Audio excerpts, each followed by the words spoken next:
Brother Eric John Phelps, welcome to the broadcast today here with 24/7 World Radio with my podcast of this July 1st, 2024, and it is directed primarily to the evaluation of my friend Chris Pinto's new release titled American Jesuits, A History of Jesuitism in the United States, an Adullam Films production. On the back of it, it reads, American Jesuits. I do not like the late resurrection of the Jesuits. If ever any congregation of men could merit eternal perdition on earth and in hell, it is this company of Loyola. President John Adams. Next quotation. It is my opinion that if the liberties of this country, the United States of America, are destroyed, it will be by the subtlety of the Roman Catholic Jesuit priests, for they are the most crafty, dangerous enemies of civil and religious liberty. Unquote. Marquis de Lafayette, the great boy general under the great and good and godly, the Baptist George Washington, I would add. Quote, this war would never have been possible without the sinister influence of the Jesuits, unquote. Abraham Lincoln. Taken from Charles Chinneky's great work, 50 Years in the Church of Rome. Quote, Dr. Anthony Fauci takes great pride in his Jesuit education. As he proudly professes, it has formed his life and his career. Jesuit Father Daniel Lehart. Chris Pinto now states as a summation of his work on the back, American Jesuits may be one of the most important documentaries ever produced concerning the social and political conflicts in the United States today. The influence of Rome in America is one that was written about extensively by authors throughout the 19th century and into the 20th century, which many warnings about a hidden plan by foreign powers to enslave the country. Nevertheless, most modern history books have been carefully rewritten to remove critical information that would likely warn the people about what has been happening behind the scenes for more than 200 years. It is just a coincidence. It is just a coincidence that many key figures in power today, Joe Biden, again, is it just a coincidence that many key figures in power today, Joe Biden, Nancy Pelosi, Alexandria Ocasio-Cortez, Dr. Anthony Fauci, to name a few, are either directly or indirectly associated with the Roman Catholic Jesuit order? And what will be the ultimate influence of this notorious society, which has been expelled from at least 83 countries, city-states, and cities around the world? Unquote. Now this is Chris's summation, or I should say, something to grab your curiosity, on his most excellent production titled American Jesuits, A History of Jesuitism in the United States, and I recommend my listeners get a copy from him. You can get it from Adullam Films production, and just check it out on the web. It'll come right up. And get about 5 copies each, because there's coming a day when it's going to be illegal to own it. Kind of like my book, Vatican Assassins. So get a copy of his American Jesuits. He has a picture of Jesuit John Peter de Smet, that John Surratt, Edmund Walsh, William J. Donovan, and John Wilkes Booth. So it's a nice 5 portraits together of these evil, wicked, and sinister men. And I will do some commenting about them also as we go on. So get a copy of it. It's wonderful. And to you, Chris, thank you for a great job. And I know it must have cost you a tremendous amount of time, effort, research, study. But may the Lord be praised for your work that you did here. So I will now critique it. I shouldn't say critique. I should say kind of summarize the points that Chris Pinto made. And with a view to adding a few things, Brother Chris, that I recommend you make a sequel to this. First half. You need to make a second half. Now I realize you can't have anything to do with me because I'm a racist, a sexist, and a bigot, supposedly. So I realize why you'd rather not include my name in your work, for which, I understand that. However, I would seriously request that you consider what I have to say here on adding some things to your repertoire of exposing the Jesuits and making it into a second half.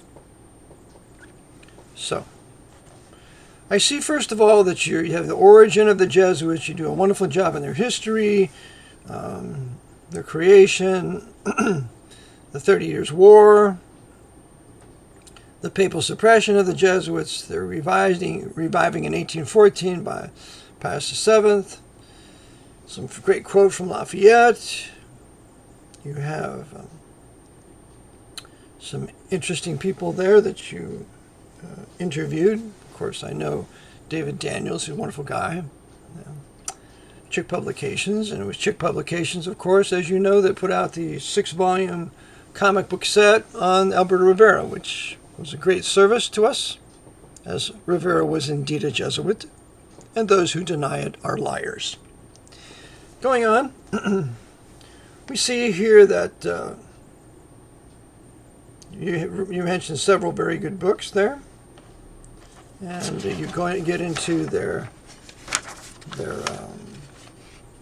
you get into Bill Clinton. And it's very good that you showed he was is a complete and total Jesuit coadjutor. And he appointed several people from his Georgetown University that he attended to be in his administration. I think 7 of them you name. Well done. And you also really did a great job in exposing McCarthyism, that it was to hijack a truly anti-communist movement to make it look as those that were anti-communist look like McCarthy, like he's an inquisitor, like he's a radical. And so Walsh was behind that because you see, as you know, the Jesuits are the creators of communism, so they protected their communism by raising up one of their graduates at Marquette, McCarthy, to go to this extreme, which in the end turned the American people off, as did the John Birch Society. John Birch Society went to an extreme. And the John Birch Society, in Gary Allen's work, None Dare Call It Conspiracy, why, who did they blame for the communist conspiracy? Why, they blame the Jews. And Gary Allen goes on to quote Pedro Arrupe about this international conspiracy of communism. And Pedro Arrupe was the leader of it, because he was a Jesuit general in 1965. So, that was a great point you made, Chris, to showing that McCarthyism was just to hijack the anti-communist movement that was legitimate, because if it ever was proven that the Jesuits were the masters of communism, as they are, that they're the founders of it, that they're the protectors of it, that they're the preachers of it, under various doctrines such as liberation theology and what have you, and even to a certain point social justice with that evil, wicked Luigi Tapparelli that you brought out in your... It was wonderful. You did a great job. The Jesuits always must protect the fact They must camouflage the fact. They must have a bodyguard of lies around the truth of the fact that they are the authors, promoters, and financiers of international communism. And that's why they backed Yankee North. They openly backed the South, but they secretly backed Yankee North, which Karl Marx called the American Civil War a communist revolution on the part of the North. But getting back to reviewing some of the things you said.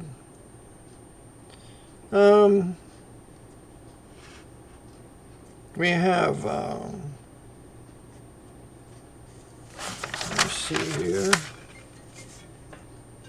Let me see. Oh, yes. I found Dr. Ronald Cook to really be excellent. And he writes a book called The Jesuit Kulturkampf in the United States. I mean, this is exactly what they pulled in Germany, of which Bismarck was their mortal enemy, of which the Jesuits sought to assassinate him twice. I cover him in my book. But there is a Kulturkampf right now in the United States, and they're about ready to... See, they had the Kulturkampf in Germany in the late 1800s that results in the New Right Nazi Party in the 1930s. And so they're having a Kulturkampf right now in America that's going to result in a New Right quasi-fascist party, which is one of the things I would like you to address in a future DVD, Brother Chris. Then we have... you talk about Walter Hagen, and you talk about The Pope's Mussolini by David Kurtzer. David Kurtzer is an excellent author. He wrote another work called The Popes Against the Jews that I quoted. Brilliant Jewish professor, and he is completely on to the fact of the Jesuit power and what they're going to do here in America if they have their way. So, great source. Let me see. The Red Republic by Hislop. Never heard of that. That's wonderful that you found that. England Warned and Counseled by Dibdin. Excellent work. Never heard of that.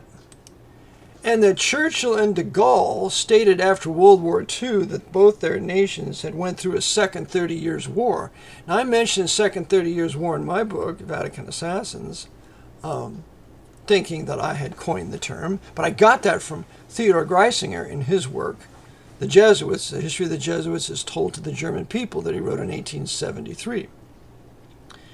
So for Churchill and de Gaulle to come out and say that their countries just went through a second 30 Years' War, when both Churchill and de Gaulle were Jesuit coadjutors, I find that intriguing. And they were absolutely right. Their countries had gone through a second 30 Years' War. But this one was successful because it destroyed Protestant Germany, whereas the first 30 Years' War did not destroy Protestant Lutheran Germany, as God raised up men to help the Germans, and especially the great, the good, the godly. Gustavus Adolphus, when he brought his beautiful white Saxon Swedish army of Lutherans down into Germany to save the Reformation on the battlefield. You also dealt with Hitler, of course. That was great. You mentioned that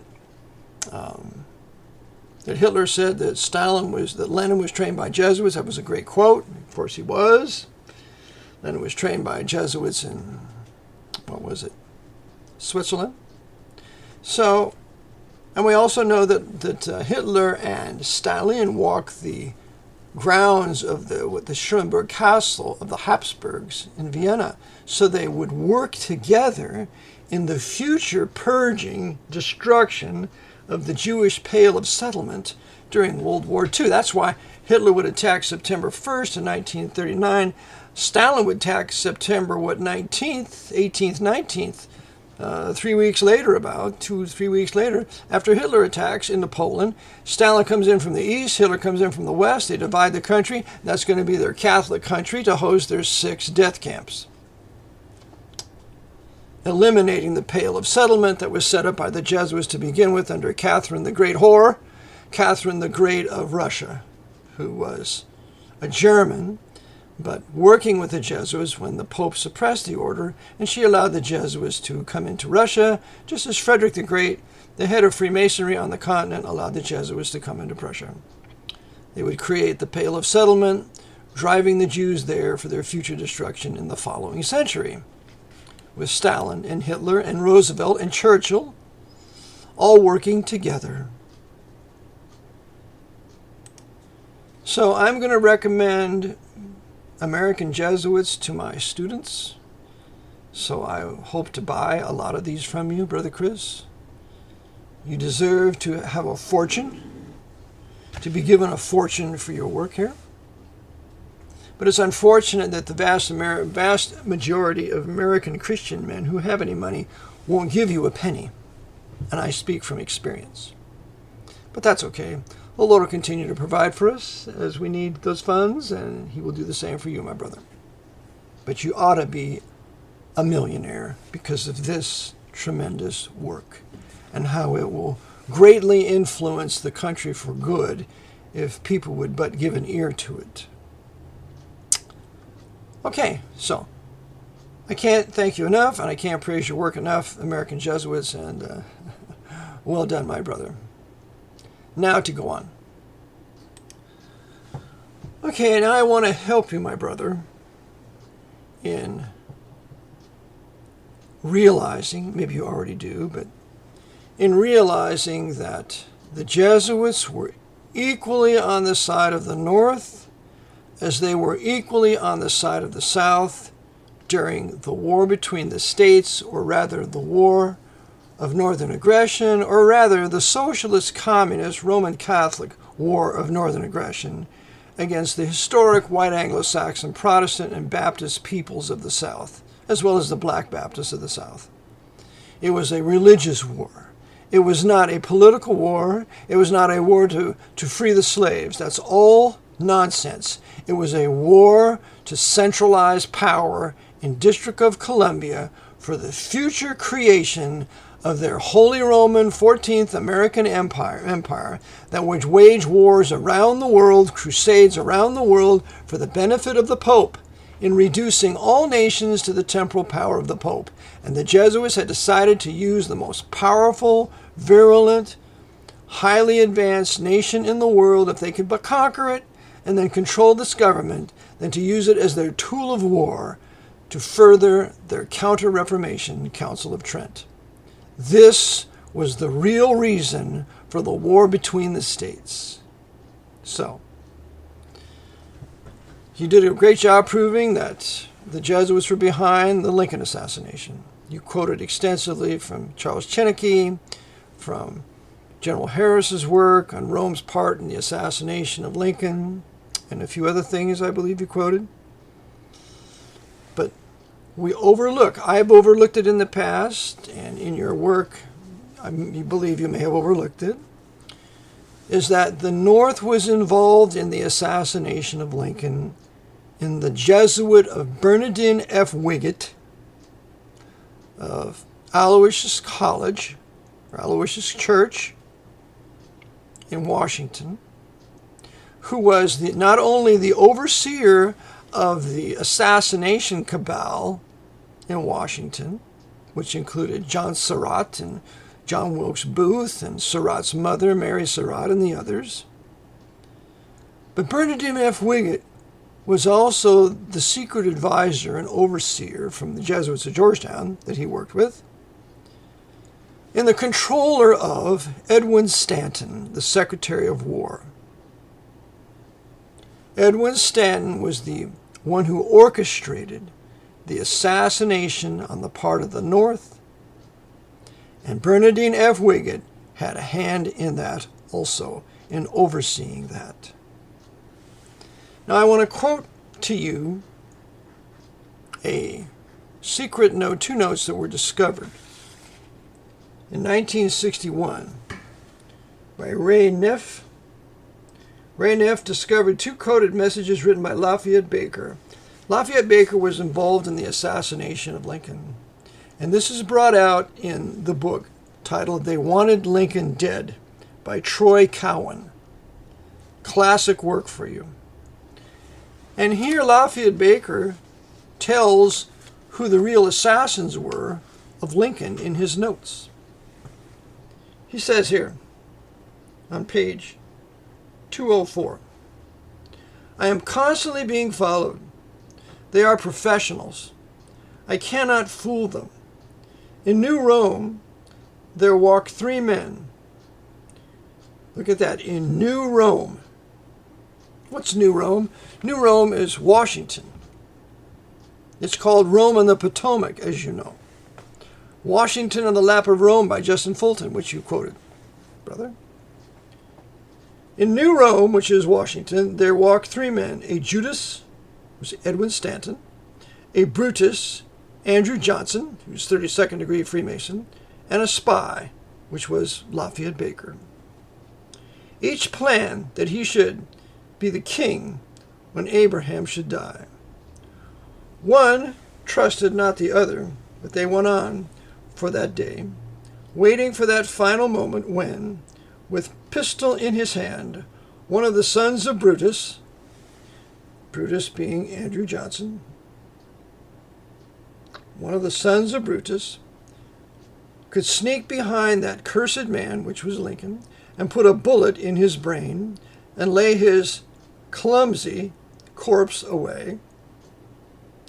As the fallen man lay dying, Judas came, Judas being Stanton, and paid respects to one he hated. And when at last he saw him die, he said, quote, now the ages have him, and the nation now have I, unquote. But alas, fate would have it, Judas fell from grace, and with him went Brutus down to their proper place. But lest one is left to wonder what happened to the spy, I can safely tell you this, it was I, namely Lafayette Baker. The author goes on and says, the second quoted message said, quote, it was on the 10th of April, 65, when I first knew that the plan was in action. Eckert had made all the contacts. The deed to be done on the 14th. I did not know the identity of the assassin, but I knew most all else when I approached E.S., that's Edwin M. Stanton, Lincoln's Secretary of War, about it. He at once acted surprised and disbelieving. Later he said, quote, you are a party to it too. Let us wait and see what comes of it, and then we will know better how to act in the matter, unquote. I soon discovered what he meant, that I was a party to it, when the following day I was shown a document that I knew to be a forgery, but a clever one, which made it appear that I had been in charge of a plot to kidnap the president, the vice president being the instigator. Then I became a party to that deed, even though I did not care to. On the 13th, he discovered that the president had ordered that the legislature of Virginia be allowed to assemble to withdraw that state's troops from action against the U.S. He, Stanton, fermented immediately into an insane tirade. Sick. Then, for the first time, I realized his mental disunity and his insane and fanatical hatred for the president. There are few in the War Department that respect the president or his strategy, but there are not many who would countermand an order that the president had given. However, during that insane moment, he sent a telegram to General Weitzel, W-E-I-T-Z-E-L, Weitzel, countermanding the president's order of the 12th. Then he laughed in a most spine-chilling manner and said, quote, if he would to know who rescinded, his order, we will let Lucifer let him. Be off, Tom, and see to the arrangements. There can be no mistakes, unquote. This is the first that I knew that he was the one responsible for the assassination plot. Always before I thought that either he did not trust me, for he really trusted no one, or he was protecting someone, until it was to his benefit to expose them. But now I know the truth, and it frightens me no end. I fear that somehow I may become the sacrificial goat. There were at least 11 members of Congress involved in the plot, no less than 12 Army officers, 3 naval officers, and at least 24 civilians, of which 1 was a governor of a loyal state. 5 were bankers of great repute. 3 were nationally known newspapermen, and 11 more industrialists of great repute and wealth. There were probably more that I know nothing of. The names of these known conspirators is presented without comment or notation in Volume 1 of this series. And quote, Neff, this guy that wrote this down, that's quoting this, Neff searched the volume and found nothing additional. Why, of course, because it was purged. $85,000 was contributed by the named persons to pay for the deed. Again, $85,000 was contributed to the named persons to pay for the deed. Only 8 persons knew the details of the plot and the identity of the others. I fear for my life. LCB, Lafayette Baker. On page 204, we read, Lafayette Baker died on July 3, 1868. He was 42 years old. Baker's death served as a warning to others to keep quiet and don't volunteer incriminating evidence. 100 years later, chemical analysis of Baker's hair showed he died from arsenic poisoning. Unquote. The author goes on page 208, titled John Surratt's Capture, and he rightly showed how the Jesuits were involved in secreting John Surratt out of the United States through Quebec, through Montreal, to Liverpool, to Rome, and then to Alexandria, Egypt, to then be captured by the Egyptian authorities and sent back to the United States where he would stand trial. And as you mentioned in your video, Chris, that a high Roman Catholic woman on the jury would acquit because, according to the doctrine of Thomas Aquinas, it's no murder to kill a heretic. That's good Catholic justice for you. The author goes on page 70, showing that some of the most powerful men in the government were involved in the Lincoln assassination. The first one he has here is Andrew Johnson. We must remember that Andrew Johnson was a 32nd degree Scottish Rite Freemason. So here we have the Jesuits who wrote the protocols about this time, maybe a few years later, in 1870s, 1880s or abouts, saying that they kill their own Freemasons. Remember, the protocols is blamed on the Jews. It's forgery. They wanted it to look like the Jews wrote the protocols when the great Leo Lehman proved in his book, Behind the Dictators, that the Jesuits wrote the protocols. And so the Jesuits in writing the protocols say they kill their own Freemasons. Well, and they use their own Freemasons to their ends. So Andrew Johnson was a Freemason that Jesuit Bernardine F. Wiggett and other Jesuits in Georgetown used to participate in the assassination of Lincoln.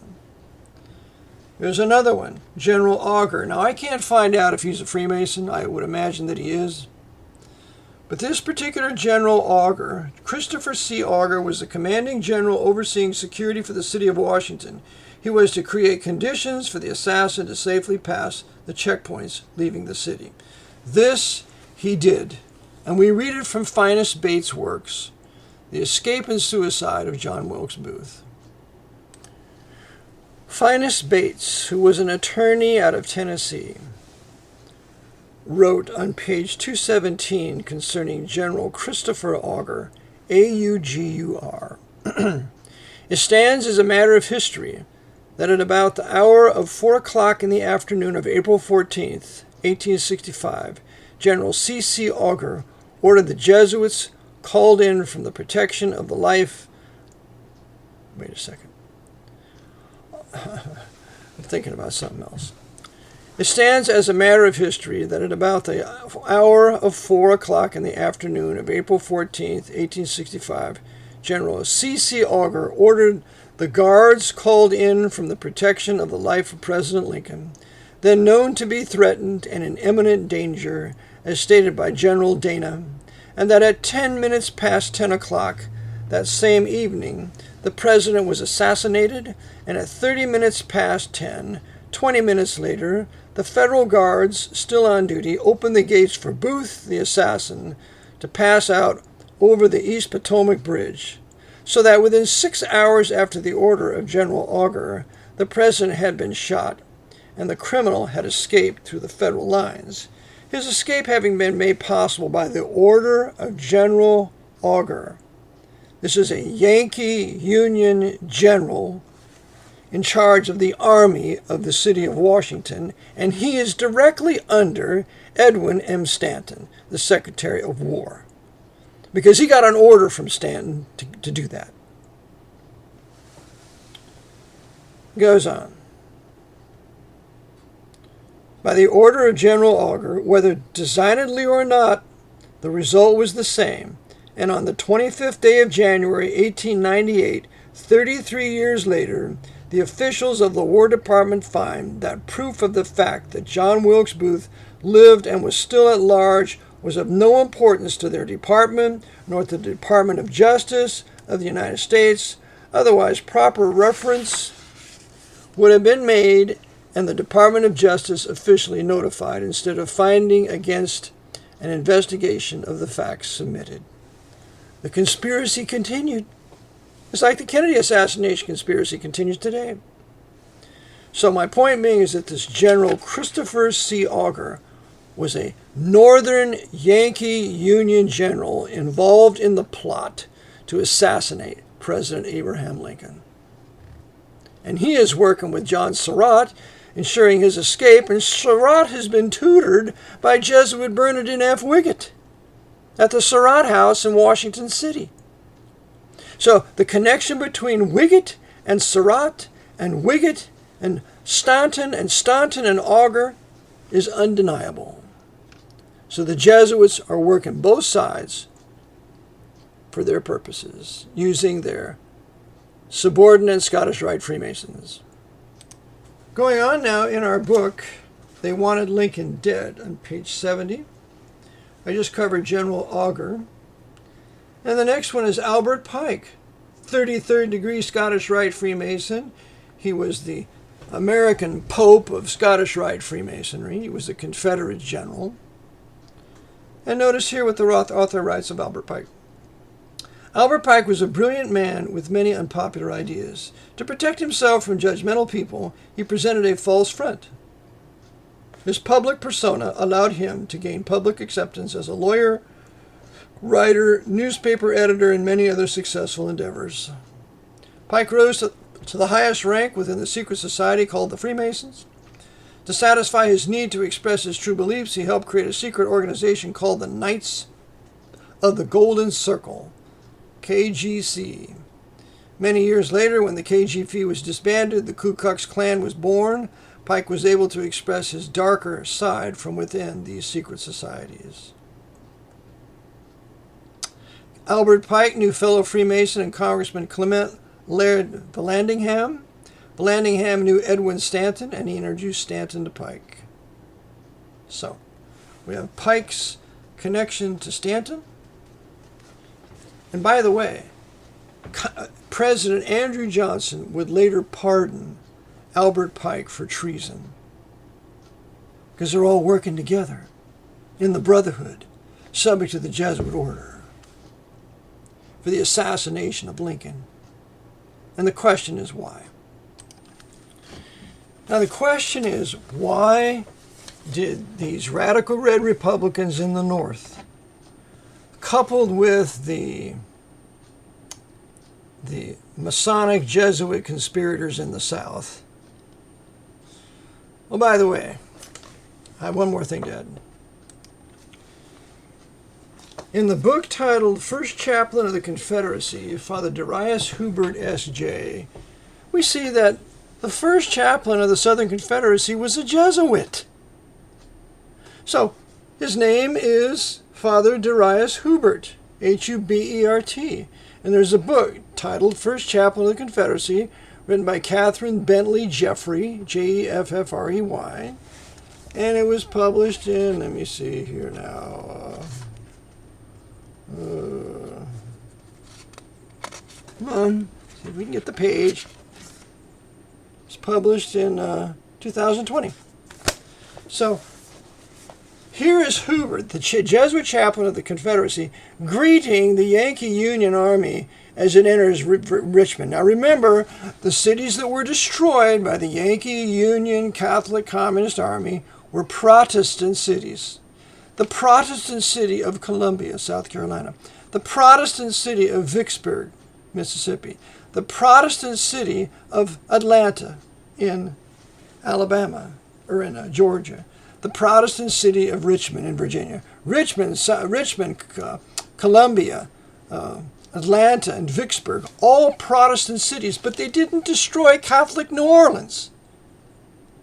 You see how it was a crusade of Yankee North, run by the Roman Catholics and their Jesuits, to demolish the white Protestants of the South?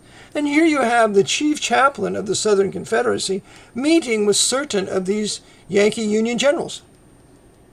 On page 85 of First Chaplain.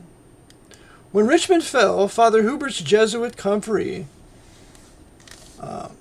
Hippolyte Gacci, was in the city as well, having been sent with a few nuns from Lynchburg to the Stewart Hospital in Richmond several weeks earlier. Gacci was sanguine about the arrival of the, quote, victorious Yankee Army, unquote, in the capital, greeting Catholic Union officers and chaplains as the, quote, best of enemies, unquote, and extolling their magnanimity. Quote, I don't know whether the Protestants of Richmond realized to what extent the kindly attitude of the conquering army was due to the Catholicism of its leaders, especially General Edward Ord. Remember, there's Fort Ord out of California, named after him. And that consequently it is to Catholicism that the conquered are beholden, unquote. So here is Hubert's friend Gacci meeting these Yankee Union generals and having a gay old time. Because you see, the Jesuits on the north, the Jesuits in the south, Wiggett in the north and Huber in the south, are working together for the destruction of white Anglo-Saxon Protestant southern cities, to the end that they would then create an empire on the ruins of the Federal Republic, and that it would be the Pope's Holy Roman, 14th Amendment, Socialist Communist, Corporate Fascist, American Empire that the Pope would use to conquer the world with its military colossus. That was the end game. That was the real purpose of the war. Okay, let's go on. Now back to they wanted Lincoln dead. Here's what Lincoln said at a meeting with his staff, including Stanton, who hated Lincoln, wanted to treat the South as a conquered territory, just like the fanatical Thaddeus Stevens out of Pennsylvania here, buried over in Chestnut Street in Lancaster. So we read here, Lincoln continued, quote, I think it providential that this great rebellion is crushed, just as Congress has adjourned, and there are none of the disturbing elements of that body to hinder and embarrass us. If we are wise and discreet, we will reanimate the states, get their governments in successful operation, and order prevailing, and the Union reestablished. That's the old Union. That's what the cry was, the old Union to preserve. General Buchanan, James Buchanan was defending the old Union, or the Union as it was, the old federal Union, not the new national Union that the radical Red Republicans would put upon us. So we see here, and the Union reestablished before Congress comes together in December. We can do no better, accomplish more without them than with them. There are men in Congress who, if their motives are good, are nevertheless impractical, and who possess feelings of hate and vindictiveness in which I do not sympathize and cannot participate.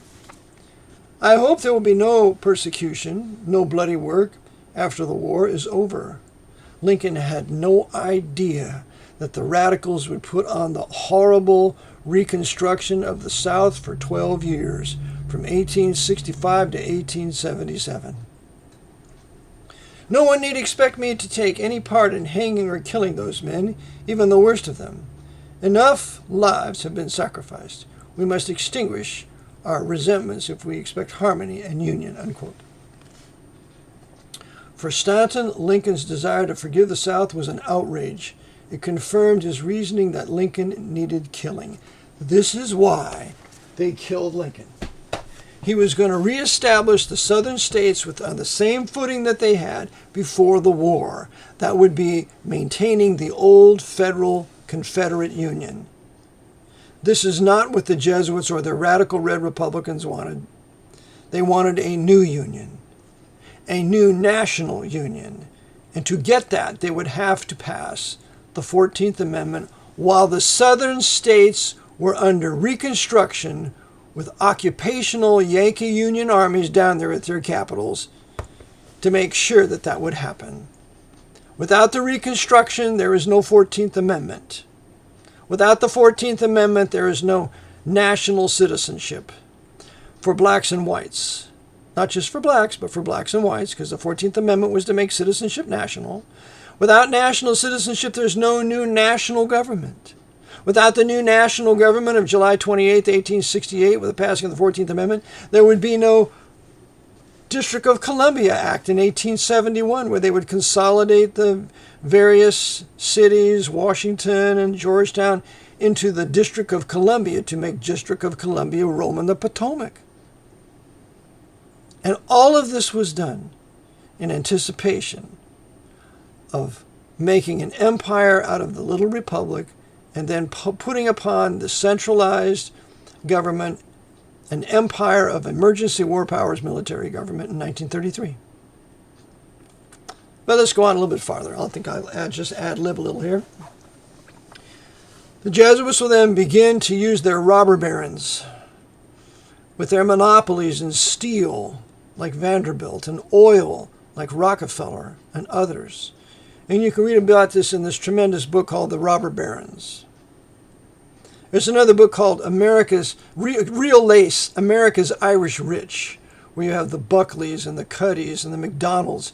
You have all the super rich robber barons. They're going to have their monopolies so that they can produce a war machine unlike any that's ever existed in the world. And they're going to conduct their War of the Great Plains to move the American Indians off their lands and consolidate them to little reservations so that they can have an empire from sea to shining sea, which song was composed by a woman, feminist, and a lesbian, for which reason I refuse to sing America the Beautiful. No, that's a song about making an empire from sea to shining sea. And that's when the mistreatment of the American Indians really starts, after the war between the states. So you have the robber barons, you have the consolidation of power, you have, by the time we get to Theodore Roosevelt, Roosevelt was made the president after the Jesuits assassinated McKinley, and Roosevelt will have an advisor, and that advisor will be a Jesuit named Thomas Sherman. You can get a book called The General's Son, story about Thomas Sherman, the Jesuit. And Thomas Sherman wanted to reenact his father's march to the sea from Atlanta to Savannah in Georgia during the Roosevelt administration. And the people of Georgia said, ain't no way in heaven or in hell you're going to reenact that savage, vicious, rapacious, murderous, thieving, plundering march to the sea in a 60-mile wide swath from Atlanta to Savannah, to the coast of Georgia. That's Theodore Roosevelt. Okay. So, as we move on, The Jesuits, in building their empire from sea to shining sea, they need a national bank to finance it. So they'll create the big gold crisis in 1907, and they're going to use their financial man in the country called J.P. Morgan. J.P. Morgan will eliminate, or be used to eliminate, those enemies, primarily Jewish enemies, of the Federal Reserve Act. The Federal Reserve Act is being drawn up in Jekyll Island in Florida. There's a book you want to get called Jackals of Jekyll. And when this is being drawn up, there were certain enemies of the Federal Reserve Act, like Isidor Straus and others. They managed to coax on the Titanic so they could put it at the bottom of the North Atlantic in 1912 on good old April 15th. Yeah. And so, with that, in 1913, the Jesuits will have their apostate Presbyterian, Woodrow Wilson, the president, overseen by Joseph P. Tumulty, a fourth degree of Knight of Columbus, and this Knight of Columbus will be advising everything Woodrow Wilson does, and so Woodrow Wilson will then sign into law the Federal Reserve Act, allegedly passed on December 23rd, 1913. And so now the Pope has his bank. It has a 20-year charter. But in 1927, since the Federal Reserve Bank seems to be working well and people are prospering with the roaring 20s and credits in circulation, in 1927, Louis T. McFadden will put a bill into the Congress giving the corporate charter of the Federal Reserve an unlimited, unending charter. In other words, there's no way for the charter of the Federal Reserve to expire. It's unlimited, thanks to Louis T. McFadden, that would later attack the Federal Reserve. So now the Post-Bank's in place. In 1913, you got the Roaring Twenties. You got the Catholics swarming in here from all over Europe. All the Italian Catholics, the Polish Catholics, the Irish Catholics, turning the major cities into Catholic ruled areas with lots of crime and lots of sin and lots of mafia. For which reason the Ku Klux Klan would be revived to oppose Catholic immigration or Catholic invasion of the country. But you can't beat the devil at his own game. The Ku Klux Klan was run by high-level Freemasons that would ultimately lose, because you can't fight the devil using his means. So, you got the Federal Reserve Bank in place. It now has an unlimited charter. It's in 1927. They're going to start the American branch of the Knights of Malta out of New York City in 1927. And then 1929, you're going to have Pietro Tacci Venturi, that demon-possessed Jesuit, advising Mussolini, which, by the way, Chris did a great job finding that picture. And he will be overseeing the writing of the Lateran Treaty that will give the temporal power back to the Pope in 1929, and about $95 million worth of monies to the papacy from the Italian people, so the papacy can take that money and invest it and buy corporations for pennies on the dollar after Joe Kennedy would cause a stock market crash in 1929, he being the chief short seller of stock and Knight of Malta. And later, under FDR, ambassador to the court of St. James. So, everything's in place. Meanwhile, they've been registering births, and since about 1906, Congress has called for the birth registration, and they deem it to be completed in 1933. And in 1933, we're in the height of the Great Depression that's been caused by the papacy. The Pope's Federal Reserve Bank withdrawing 40% of credit, Joe Kennedy selling short. Now we have the horrible, terrible Great Depression that FDR on a white horse is going to come along. He's going to be savior for the day. So this brings us to the third thing you might wish to add, Chris, in your supplement or complement second edition of your American Jesuits. The first being that Yankee North, Jesuits running Stanton, and the military in Washington contributed to the assassination of Lincoln and enabled Booth to escape. These were the radical red Republicans, totally controlled by the Jesuit order out of Georgetown, specifically Bernardine F. Wiggett. Now, But openly the papacy's on the side of the South. And the Pope sends a picture of him, a portrait of himself to Jefferson Davis at the Capitol in Alabama. And it looks like, well, the Pope's on the side of the South. And that's the last thing he's on. They're Protestants. He wants to incite hatred in the hearts of the Protestants of the North for the people of the South, because after all, those Southerners are siding with the Pope, and the Pope's siding with them. We'll fight that much harder to defeat the South.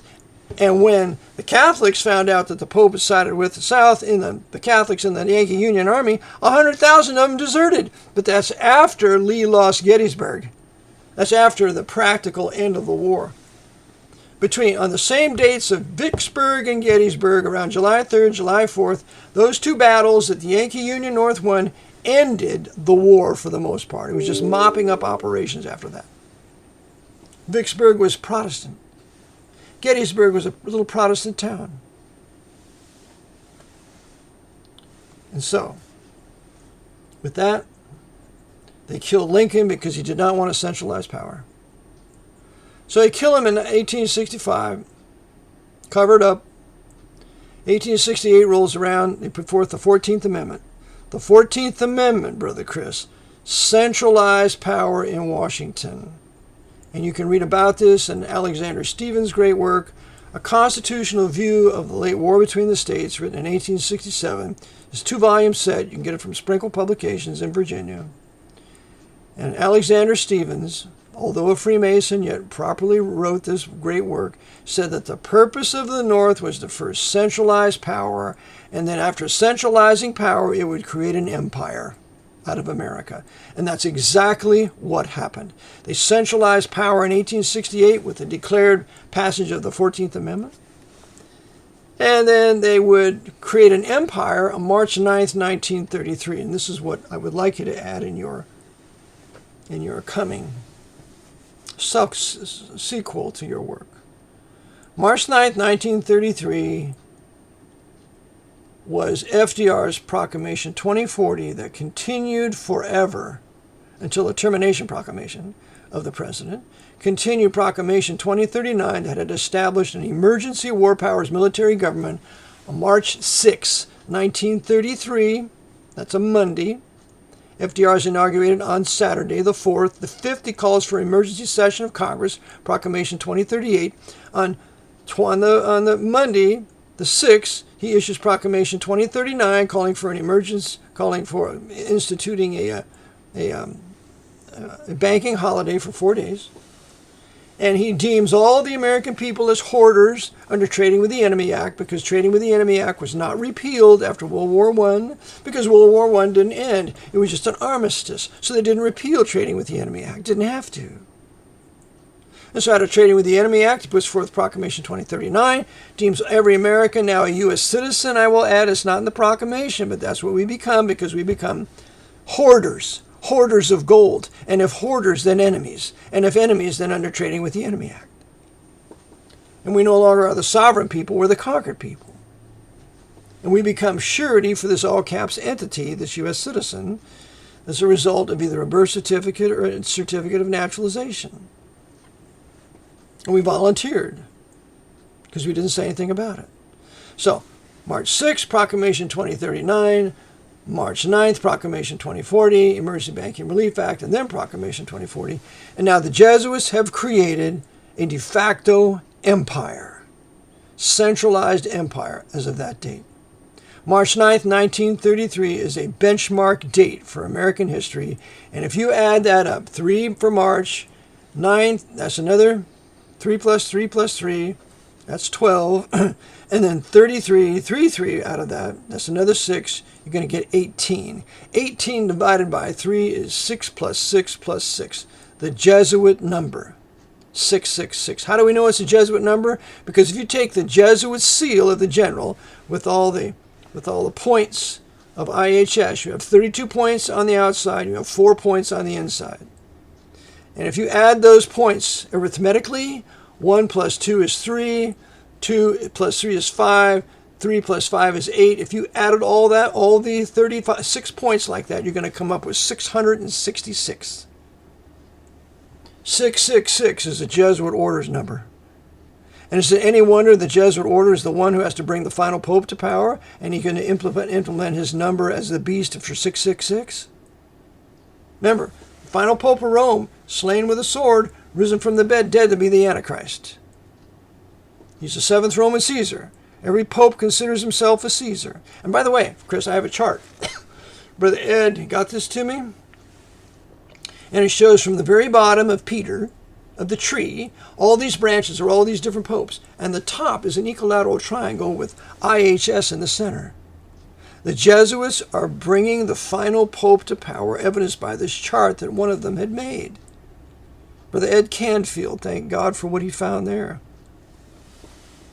So, now that we have this story, you have the destruction of the South, destruction of the Indian nations, building an empire from sea to shining sea, a railroad from Chicago to St. Louis, to Virginia City to San Francisco. You got the Comstock Lode with all the gold. You have all this wealth that's now part of the empire. And now with this empire they have in 1933, with all the monopoly in steel production, ship production.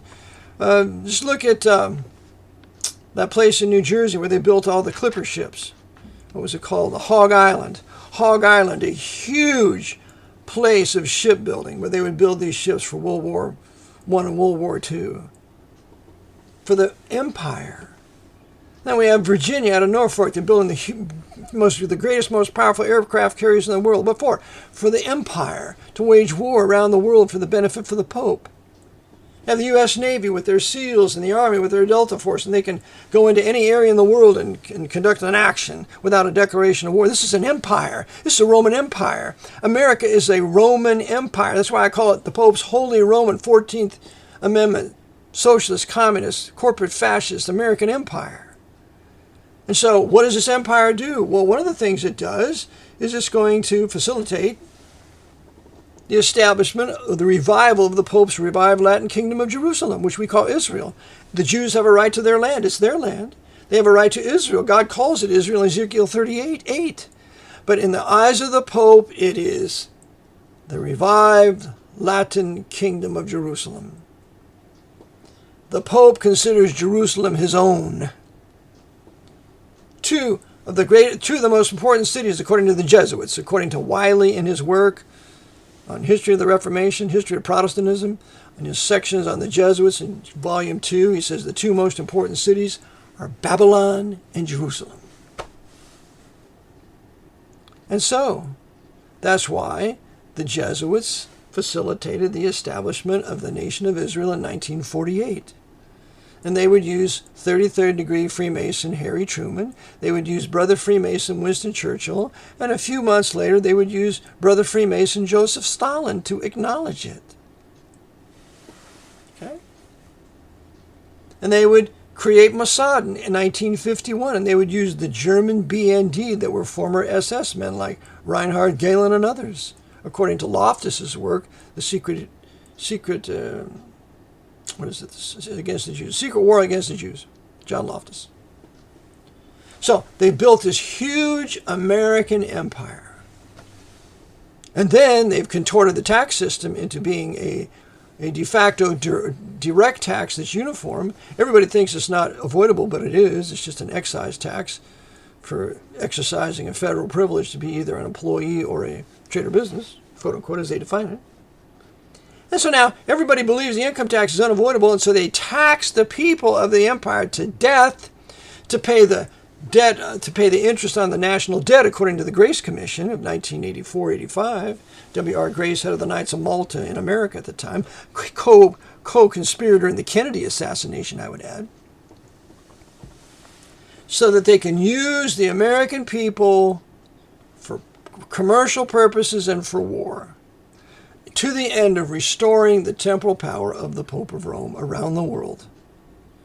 It's this empire that's built communist Russia. Look at any of the productions of the Birch Society. Look at the writings of Anthony Sutton, Wall Street and the Rise, Wall Street and the Bolshevik Revolution. Look at Anthony Sutton's work, Wall Street and the Rise of Hitler. This military government of Washington has built communism, fascism, and has built communism in China. Edmund Paris said that the State Department put Mao Zedong in power. And in 1949, the one who's overseeing the State Department is Francis Cardinal Spellman, the one who is the head of the Kennedy assassination, as I document in my book, The Vatican Assassins. It's the same Francis Cardinal Spellman that's going to oversee the attack, the Israeli attack on the USS Liberty. Proved it in a previous broadcast. Spellman's running LBJ. LBJ says, I want that GD ship at the bottom of the ocean. I'm not ready to embarrass our allies. While he was busy fornicating with a Jewish Mossad woman. LBJ, Freemason, trained by Jesuits for 1 year at Georgetown, was totally in the hands of the Jesuits in Washington and overseen by Francis Cardinal Spellman during the Kennedy assassination and during the attack on the USS Liberty. Because they wanted to sink the Liberty, blame Egypt, then invade Egypt, while at the same time, Russia USSR was going to send conventional missiles out of their subs to bomb Dome of the Rock and the Alaska Mosque. And if you don't believe it, get the book, Sacrifice, get the DVD. It's 4-volume set, 4 CDC set. Sacrificing Liberty. Get it. Watch it. So in conclusion, Chris, make up a sequel. The sequel will include the North's collaboration in the assassination of Lincoln. Show that the purpose of the war was to destroy the Protestant Reformation down there and then to centralize power in Washington with the 14th Amendment. Then show that this Yankee Union horde will go out and conduct its War of the Great Plains and kill hundreds of thousands of buffalo with piles of bones 25 feet high for the purpose of starving the Indian nations and consigning them to reservations to make jewelry. Show that part. That was done by the Yankee Union Army, and the first horrible, terrible treaty was the Treaty of Fort Laramie, overseen by a Roman Catholic general of the Army, Philip Sheridan, advised by his Roman Catholic Jesuit Pierre de Smet, and you have de Smet as one of the individuals on your American Jesuits. And they have a statue of de Smet at Gonzaga University. I was just out there a few months ago, and there he is. Evil, wicked man, officer in the Yankee Union Army, chaplain, advisor to Philip Sheridan in the decimation of the Indian nations. And the Indian chiefs called him Black Robe. And there's a book titled Black Robe concerning Pierre de Smet. So show that. Show then the robber barons, Chris. Show the robber barons are consolidating all this land and consolidating all this power. Show that Jesse James was never really killed, and get the work from Ralph Epperson, that 5-volume set, that he goes on to be under another name. He goes on to be a senator in North Dakota, and he has all these copper mines, and he builds railroads. He's a high-level 33rd degree Freemason. The Jesuits are going to make their empire a Masonic empire in both North and South and West, in which then to use this Masonic empire, controlled by the Pope and his Knights of Columbus and Knights of Malta and these other Roman Catholic secret societies, along with Freemasonry, using this empire to restore the temporal power of the Pope around the world. And that's the end game of all of this. And that's why the solution is for your state, Chris, for your state of Tennessee, to declare its independence from District of Columbia. Every state needs to declare its independence. We've had enough. We don't want to be the Pope's lackeys anymore. We're not going to fight his crusades anymore. We're not going to send our boys off to die for nothing anymore. We're not going to pay the Pope's income tax, privilege tax, war tax anymore. No more. And we're going to have our own nation once again. And I advocate racial separation unto nationhood. That's correct. Don't hate anybody, but we want to preserve our race, language, and culture, the historic white-raced peoples of the Protestant Reformation, the Great Awakenings, so we can preserve our history, our culture, our beautiful culture, the most beautiful culture of all cultures ever. And that the blacks, that they want to have their own nation, there's a lot of black Baptists in this country, they need to have their own state. You can border our state. If anybody invades you, we'll help you fight them off. If anybody invades us, you can help us. But racial separation unto nationhood as we serve the Lord. But if we don't do this, Chris, if we don't expose this grand design of the Jesuit order to use this empire in its final crusade in the Mideast and in the Far East, only to then be invaded what I've called for 20 years a Sino-Soviet Muslim invasion, if we don't explode the reality of this, and if we don't show that the end game is to kill every Jew in North America with this new right that's coming to power, with this quasi-fascism that's going to come to power, get the book, The Beast Reawakens by Martin Lee. Get the other book, The Neo-Catholics by Betty Claremont. It shows they want to establish a new right. And all these apostate Protestants and Baptists are going to go right along with it, going to side with Trump, our Savior, whoever they want to call, whoever they want to bring up. But we're going into martial law, a new right, and it's all a result of Proclamation 2040, whereby out of that proclamation, the President, Commander-in-Chief, can declare martial law. If you need any help, I'll be happy to help you, Chris. But you need to put out an addendum to American Jesuits 2. It's my prayer that you will. So, until then, Brother Eric John Phillips, 24/7 World Radio, on this July the 1st, 2024. Send your gifts to rbpbchurch at comcast.net. Pardon me, rbpbdonate@comcast.net. You can send that PayPal gift there, or you can send it to my Cash App at Eric, E-R-I-C, John, J-O-N, Phillips, P-H-E-L-P-S. And thank you, Ray, for your donation of just today. Thank you, brother. Or you can send a check to RBT, P.O. Box 306, Newmanstown, Pennsylvania, 17073. Appreciate a check, gift to PayPal, or Cash App. And appreciate your prayers that we can stave off this Jesuit attack and its final attempt at annihilation of what's left of historic white Anglo-Saxon Protestant Western civilization and bringing us into neo-Nazi, neo-fascist martial law. Unless the Lord would send repentance and faith through a great awakening that his preachers need to preach. So until next time we meet, may the Lord bless. And I trust this is a blessing to you, Brother Chris, as this was devoted to you and your great work, American Jesuits, which again I recommend all the listeners get a copy of American Jesuits by Adullam Films, produced by Christian J. Pinto.